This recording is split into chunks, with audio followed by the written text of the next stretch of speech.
This is the Good Neighbor Podcast, the place where local businesses and neighbors come together. Here's your host, Sean Preston. Welcome, everyone, to another episode of the Good Neighbor Podcast. Today, we have another good neighbor on with us, and that is Germaine Vella of Elevated Designs. What's going on? Not much. Thanks for having me. No worries. Super happy to have you on, be able to have a conversation. I think I've only done this once with an interior design, so I'd love to see new perspectives and what you guys are doing out there in our community. Also love the background in the back. I've also, for those who are on video, you can see it. Is that little kind of a sample of what some of your work looks like? Yeah, I mean, I could turn around. It's kind of like my virtual office. I kind of stayed in the background, but yeah. So this is kind of a taste of some of our projects that we've done over the years. Very elegant. Yeah, absolutely love it. Okay, well, I'm sure people are chomping at the bit and want to get to know your business a little bit more. So why don't we dive right into it? Why don't you tell us a little bit about your business? Yeah, so I mean, interior design is kind of self-explanatory, really, by the name of it. However, just a little bit of background is we're located in Innisfil. So we're a small boutique firm. There's about, anywhere given from like 2 to 4 of us that will work. I have a couple girls that work with me part-time, which is super helpful. I created this business I actually went full-time back in 2020. Prior to that, I had started it in 2018. It's kind of more or less like a side hustle and a transition from a previous career that I was in for 18 years, which we can kind of chat about that later. Yeah. So what are kind of specific, I wouldn't say we're a niche interior design firm. We recognize that, a lot of people want to work with us, so we don't really want to pigeonhole ourselves and say we're this luxurious service that people can't afford. So we do have 3 great core offerings that I feel really touches on a lot of people's affordability within our community. Of course, we do have the full meal deal, I like to call it, the full shebang, the design where people simply want us to do all the legwork. We show up, show this dramatic design presentation, everything from lighting, flooring, tile, accessories, furniture, that kind of deal. And they can sit back and enjoy the presentation and get a real good kind of view on what their home is going to look like. That is obviously our upper echelon service. Then we also do offer single room packages. So, let's say you don't want to destroy your entire home. You'd like to maybe, tackle one room at a time. Let's say you want to start in the bedroom or you want, a new family room. So we do have packages for that where we won't come and destroy your whole home. We will only make a mess in one room. And then for those, DIYers, I kind of grew up DIYing, doing a whole bunch of Martha Stewart stuff. My parents taught me a lot about electrical and building and painting. And so I'm very hands-on myself. So that's why I looked at this package and saying a lot, as I was kind of going through my journey with buying homes, would have been nice to have had kind of somebody there that I could, rely on to say, hey, yeah, you're doing it right. And you don't have to tear this out and redo it. So we have a package that's called Designer by My Side. So you can buy that in like our packages.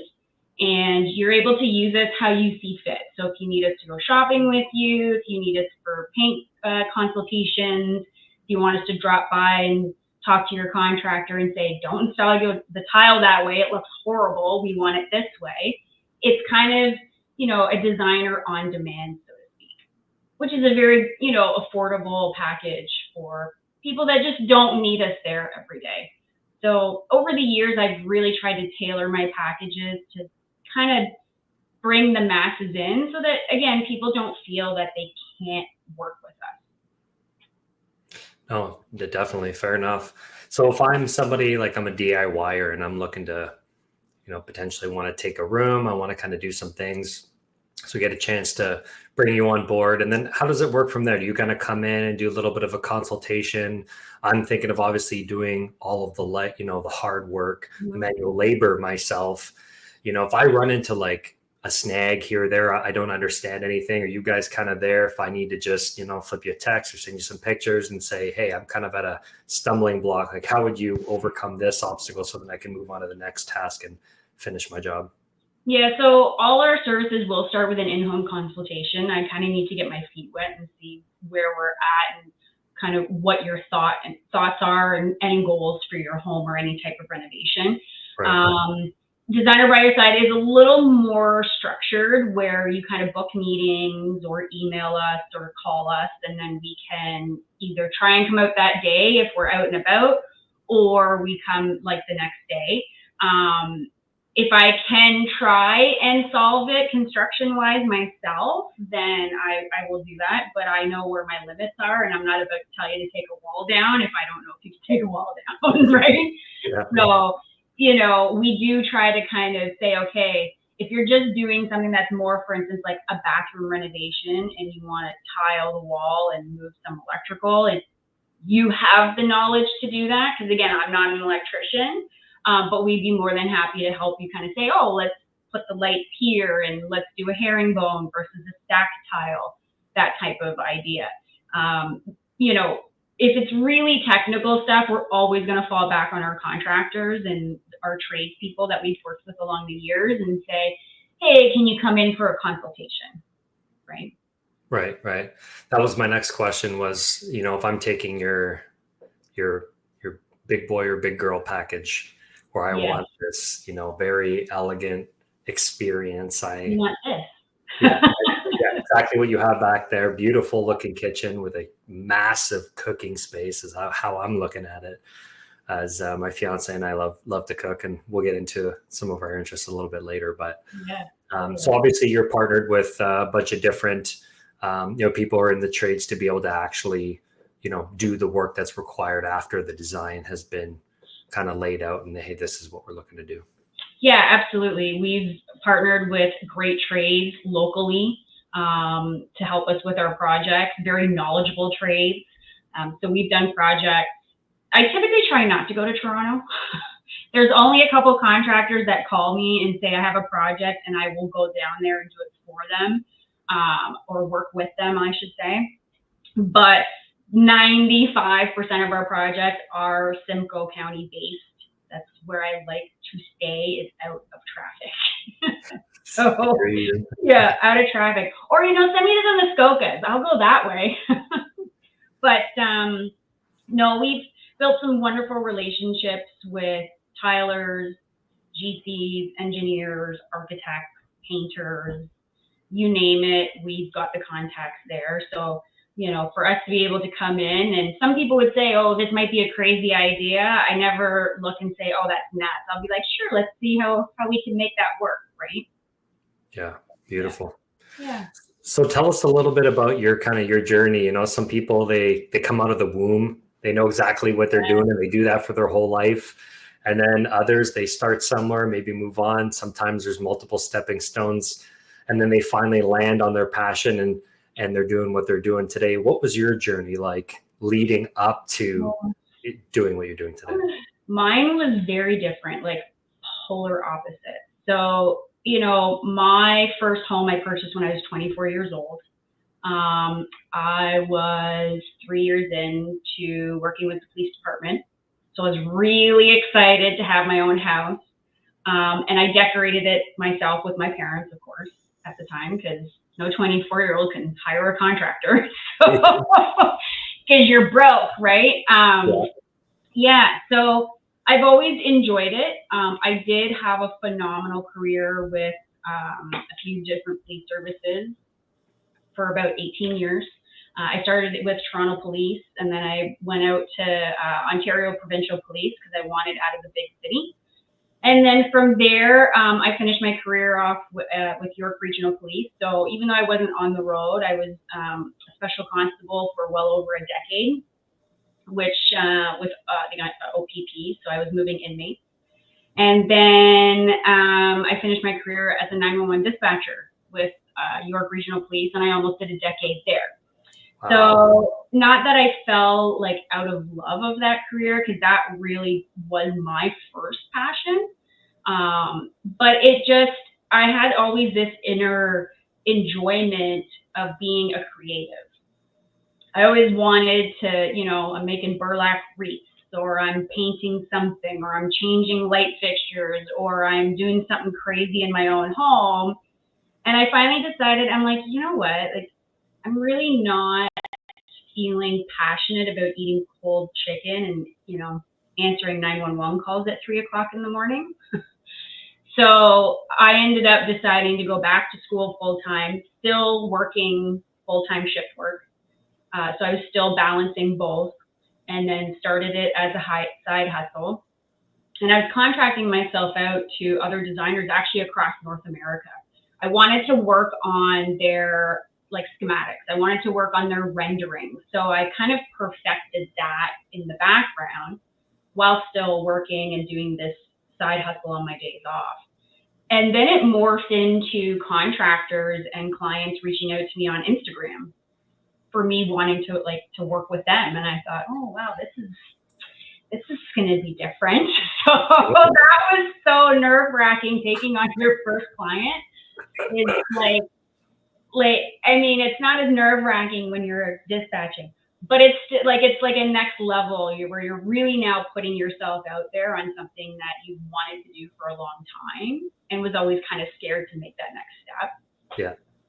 So it just kind of organically grew. I've been very fortunate to have my work displayed on Slice TV with the Real Desperate Housewives of Beverly Hills. I worked with a designer on that project for one of the women there.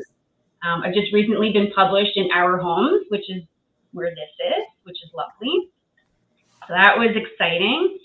So I've been really loving this second career and second passion of mine that has always kind of been burning inside. And now I kind of built my own little safe space. Very cool. I love the story. The benefit of Jeff and I doing this podcast is we just get to have so many different guests from different backgrounds and different industries, and to hear their stories. It's a really kind of fun part of our job because everybody's so unique. Everybody has a different path.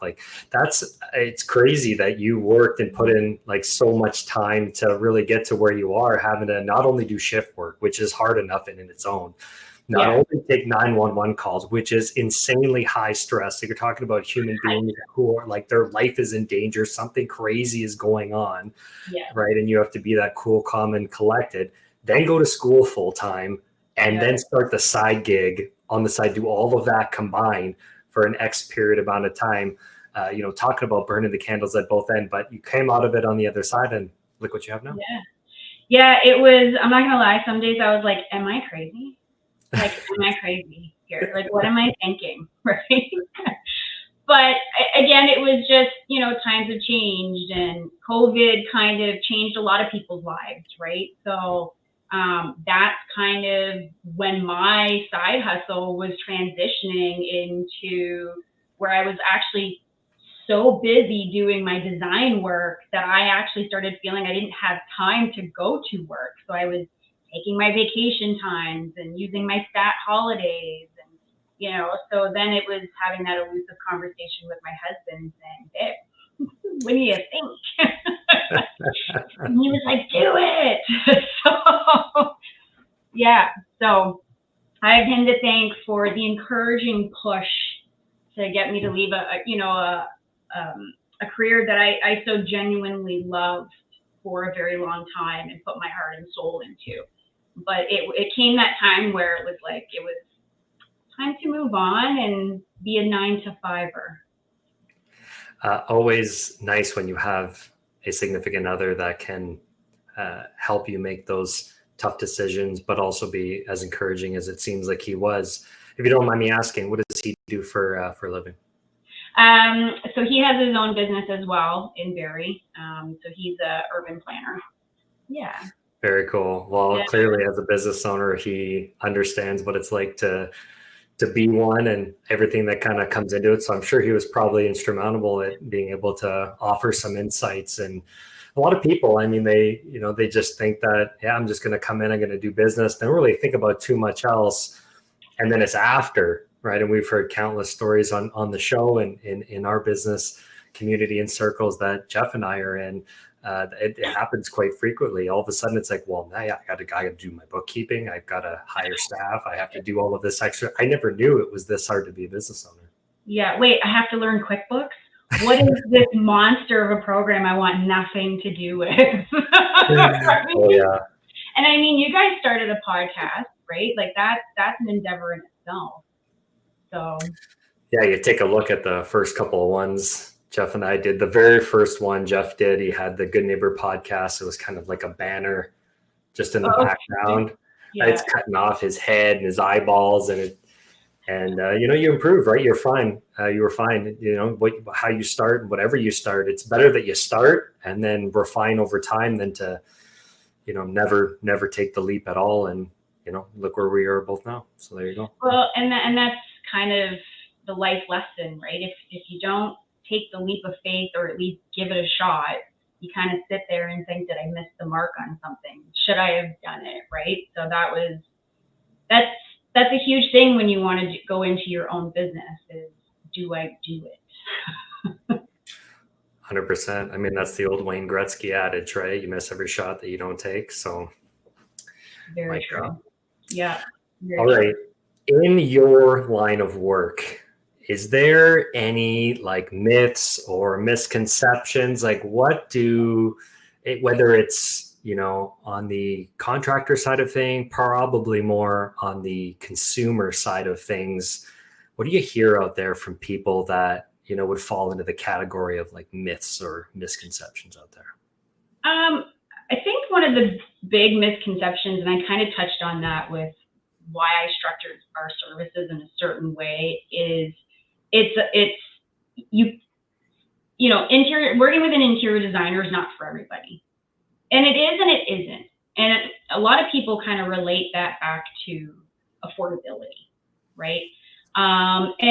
Let's be honest, a lot of, the interior designers that are on HGTV and get published, and you look at their work and you get so excited because you would just love to work with somebody that can be there beside you through a very stressful time in people's lives. And let's not downplay the fact of ripping apart your home or even just a kitchen is not stressful, because I've lived without a kitchen for 6 weeks, and I'll tell you right now, it wholly sucks.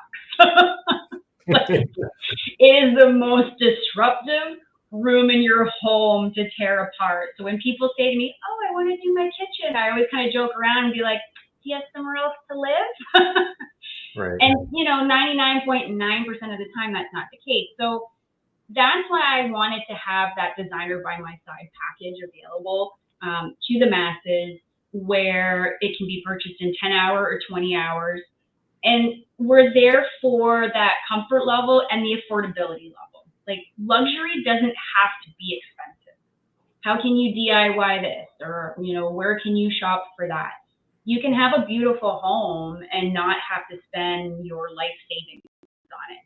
Or you can have a spectacular home and spend your life savings on it. It's up to you, right? But at the end of the day, working with somebody, I don't think should be expensive or out of your budget. So we were really excited to be able to offer that to our clients, and it's actually done very well. I typically do, 10 or 12 of those a year. And they're great. I'm there when you need me, and I don't have to be there if you don't want me. That's a really cool service.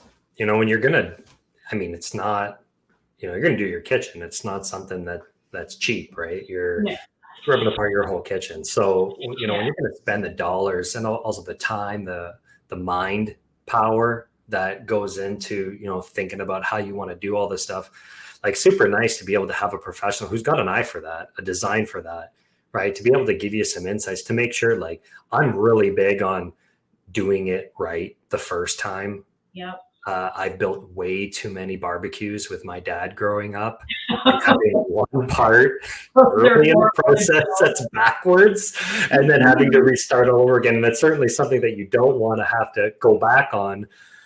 And I could also relate that to, we're planning our honeymoon, had our first meeting with a travel agent, and the it was supposed to be 30 minutes. It was an hour and 10, and all of it was good. But the stuff I've learned in that meeting on everything that goes into it, and knowing I've got somebody to do all the research, knows what they're talking about, been to a few of these places before, if not all of them, and then having the appropriate contacts that are there. And then, of course, the level of support, because if anything in travel, stuff goes awry more often than it did before the pandemic. Yep. So just like these little things like that, like I find that to be super valuable to have a professional there at your side, especially when you're looking at trying to, do it yourself.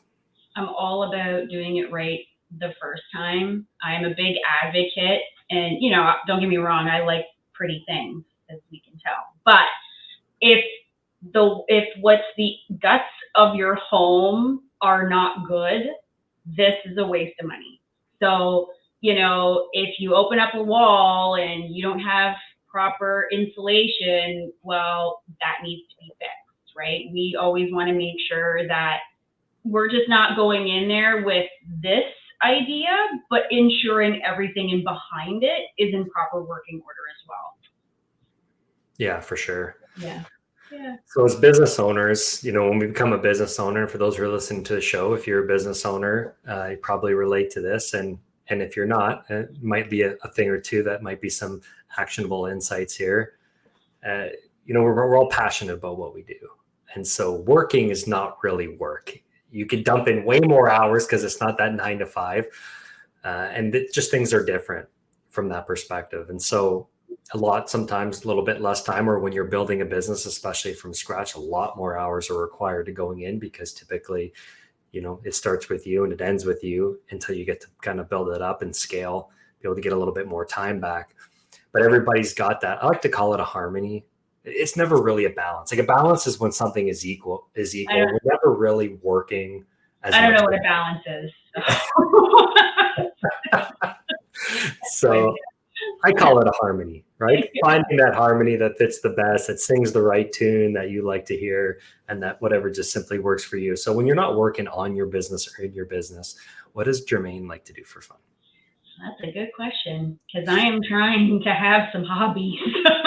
It's difficult. I'm a bit of a workaholic. I'm not going to lie. However, that being said, we live on a beautiful property in the forest. So on the weekends, we are always outside doing something, whether 'tis the season to blowing leaves, digging in the garden, that type of thing. Always trying to have a healthy social life. So we're, spending time with family up at the cottage, hanging out with friends locally. We took up pickleball last year, so that's kind of fun. Not gonna lie, that wasn't sure I was gonna like that, but I love that. Just enjoying outside, hanging out with the girlfriends. We just did a great girls trip for a day a couple weeks ago, and we went up to the Oro Medonte Glen Oro Farms, and we did horseback riding there. Now I grew up around horses and had horses and all that stuff, so it was quite fun to go with two girlfriends that have never been on a horse in their life. And it was their idea to go horseback riding, which I thought was hilarious. But just get outside, try and stay off the computer is my biggest challenge, because I kind of have an addiction to like our AutoCAD and renderings, and and I think any business owner can really understand that. It's just hard to shut off, right? Maybe you can give me some tips on if there's some stuff I can do around here other than work. A tip I could probably give you is put it in the calendar, right? Yeah. You block off a subset of time, and unless it's something that's an utmost priority, like a client needs your help or something like that, and then you determine in your own mind where you draw that line. Yeah. So like on Tuesday nights, we video game with our friends. And we only do that on Tuesdays, right? If we schedule entertainment things, like we love to host, we love cooking, we love socializing. We're both social people. Those things have to go in the calendar. And so when we're planning everything around and you're putting your business stuff in there, there are things that for working on the business. Let's take the flip side. Jeff and I are taking some Saturdays and we're just working on our own business. Just because there's not enough time during the week to get what we want to get done. And the list seems to get longer and longer. I think a lot of people listening are probably relating to that right now. We're all shaking our heads going, Christmas is coming. Christmas is coming. Oh yeah. Right. And then it just never stops because, there's someone's birthday or it's, Thanksgiving or it's Christmas or whatever the case is. So we blocked off that time for our business to make sure that we can get more things done, which should also free up some extra time on the personal side of things. So sometimes there's a balance when it comes to that, but that's how I do it. I just put it in the calendar and then I make sure that unless it's absolutely urgent, I dedicate that. I put the phone away, flips upside down, or I don't even have it in the room and I just try to not touch it. And then whatever happens after, I just deal with it in strides as it comes. It seems to work for me. I should try and put the phone away more. I would never have thought in this day and age that I would actually be, not that I grew up with cell phones, right? Right. Now I'm aging myself here. Great. So, it's not like I had a cell phone in high school. So now I've got this cell phone and I can't seem to put it down, but here's goals for 2025. Yeah, there is a human element to this, right? When you don't have your phone, just to be completely free of and be in the moment doing what you're doing. So things like getting out there. I like to garden. Became a green thumb in the pandemic. So when I'm out there, I try to leave my phone in the kitchen. I'll leave it on. So if I can hear it ring, I'll go get it. But other than that, it's not buzzing in my pocket and I can just kind of focus on the task at hand. There's certainly some therapeutic components to what you like to do for hobbies and being out there in nature and working on the land and all that kind of stuff. Digging your heart out in the garden, moving bushes.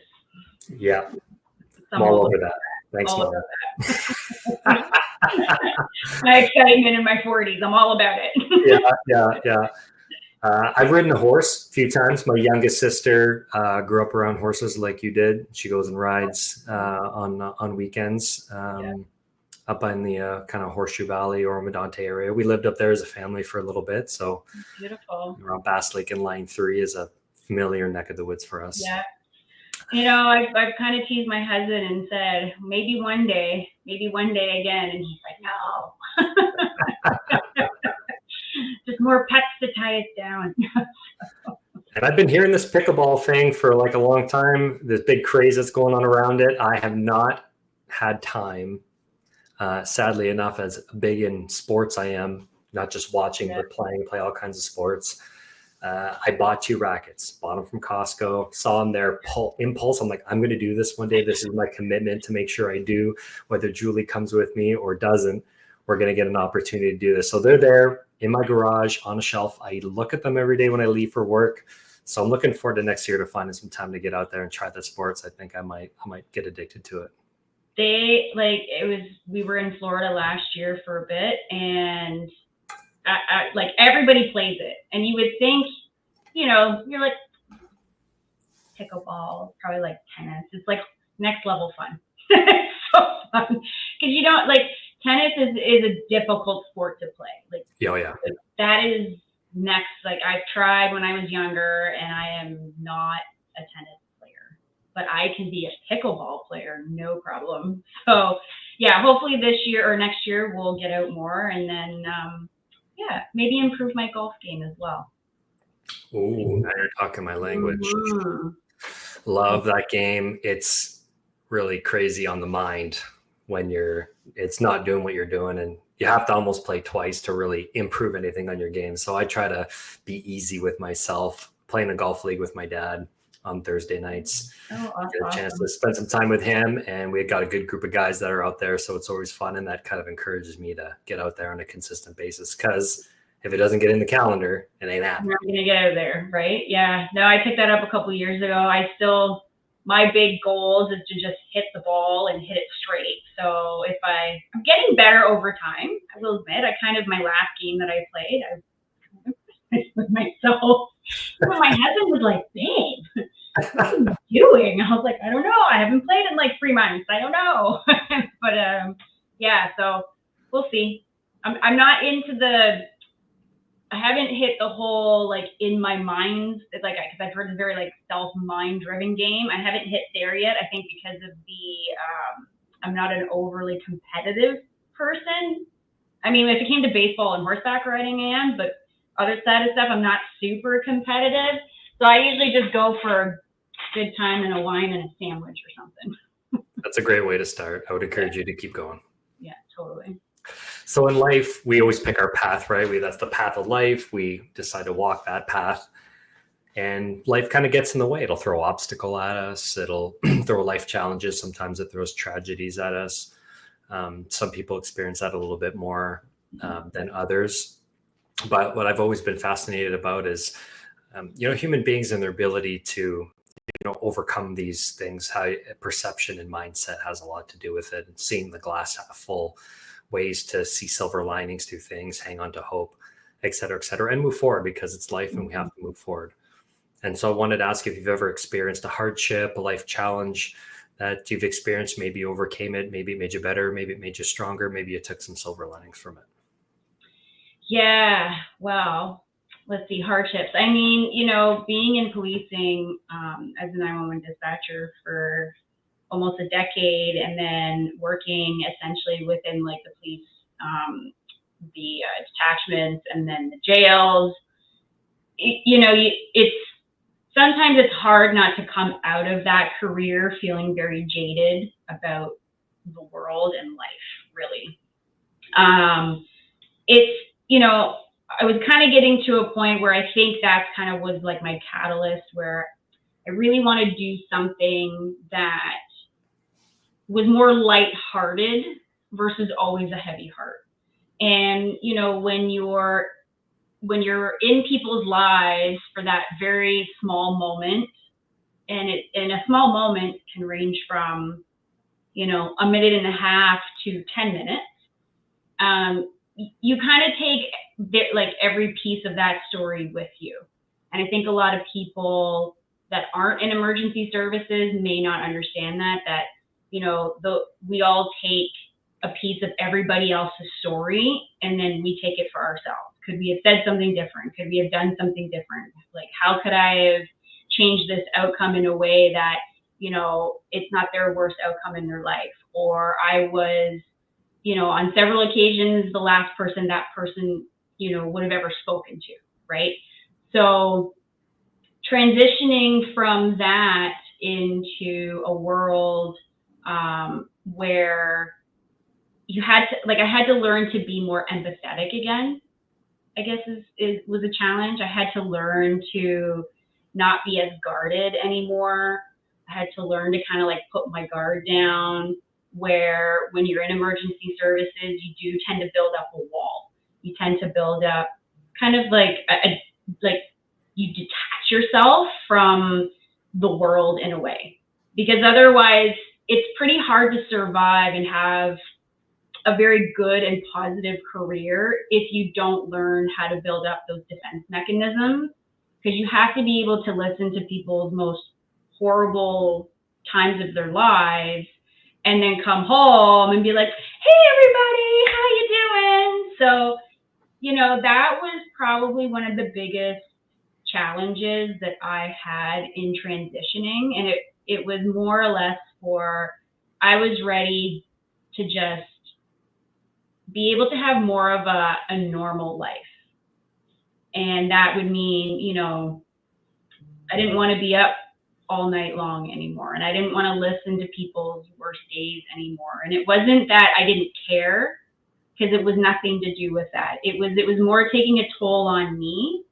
And I wanted to be able to be a part of people's lives where they were excited to see me or talk to me, right?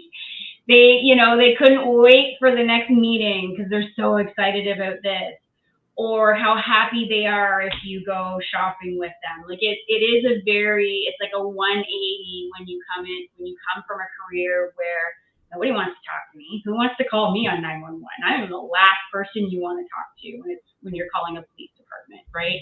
Or when I was working with OPP in the jails, the people that were inmates, which were youth, 12 to 18, they didn't want to see me on Monday morning driving their butts to court, right? So you went the only people that wanted to see you was your partners and your coworkers.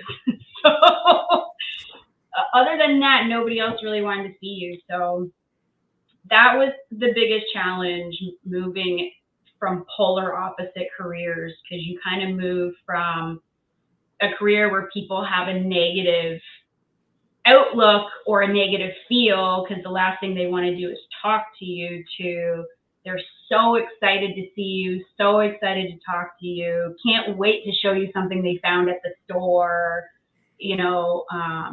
and that over time has now become one of my greatest passions, is seeing a client, giving them their grand reveal, and like they're crying in joy.